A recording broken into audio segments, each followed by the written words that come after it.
వ్యక్తి ఇంట్లో శివలింగాన్ని పెట్టి పూజించి తీరాలి. పూర్వకాలంలో అందరిళ్లలో శివలింగాలు ఉండేవి, అవి లేకే వాళ్ళు మనం పాడైపోతున్నాం. చక్కని శివలింగం పెట్టుకోండి. కిం బహూక్తేన మునయః స్త్రీణామపి తథాన్యతః అధికారోస్తి సర్వేషాం శివలింగార్చనే ద్విజాః. ఎందుకు ఇన్ని మాటలు?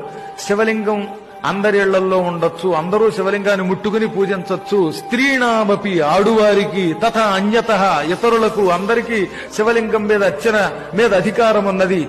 మీ ఇళ్లలో అధికారం ఉంది గనక శివలింగం పెట్టుకు పూజించండి. శివలింగం ఇంట్లో ఉండకూడదని ఎవడన్నా చెబితే వాణ్ణి శవంతో సమానంగా చూసి అవతల గెంటేయండి అని నందీశ్వరుడు శివపురాణంలో ఋషులకి చెప్పాడు. ఈ శ్లోకం శివపురాణంలోది.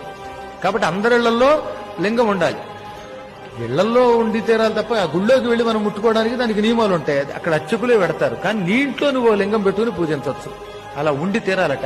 అసలు శివలింగం లేని ఇంట్లో అన్నం తింటే అది శవం దగ్గర పెట్టిన పిండంతో సమానం అని పూర్వులు చెప్పారు. తెలిసిన మీకు? అందుకే కాశీలో ప్రతి ఇంట్లో లింగం ఉంటుంది. ఉత్తర భారతంలో అందరిళ్లలో లింగాలు ఉంటాయి. మనకే తెలుగు వాళ్ళకి తెలివితేటలు ఎక్కువ, తెగులు ఎక్కువ. అందుకని లింగం ఉండకూడదట, అవి బాబా లింగం ముట్టుకోకూడదట, మరి ఇంకేం ముట్టుకోవాలట. శుభ్రంగా ఇంట్లో లింగం పెట్టుకోండి.